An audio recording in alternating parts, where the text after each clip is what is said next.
কি কইয়াম ভাই, আগে মাইসে কইতো যে বাউল হইল গা যার ঘর সংসার নাই, হ্যাঁ, স্ত্রী কন্যা পুত্র সন্তান নাই, এরা হইল গা বাউল। এরা রাস্তা রাস্তা ঘুরে গান করে।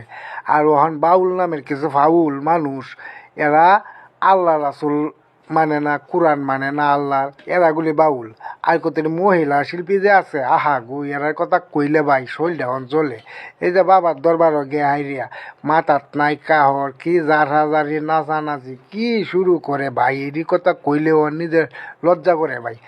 আর একটা ঘটনা হইল গা, এই যে দেখেন আমরা নেত্রকোনা কিছুদিন আগে বেড়ার কানা, এই যে হবিল সরকার আরই, হবিল সরকার কানা মানুষ, হে বেড়ার নামে গে আর রুবি সোমেশ্বরীকে করে দিছে মামলা।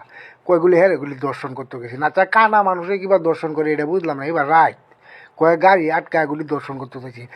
এই যে শিল্পী, আচ্ছা হবিল ভাই কানা মানুষ, হে বেড়া গান বাজনা কইরা চলে, হে বেড়া কোনো হে কানা মানুষ কি কাম করতে আরে কোয়েছে অন, হে বেড়ার নামে কইরা দিছে মামলা, কয় হে বেড়া গুলি দর্শন করতেছে। এই যে শিল্পীটির কামটি দেখলে গো,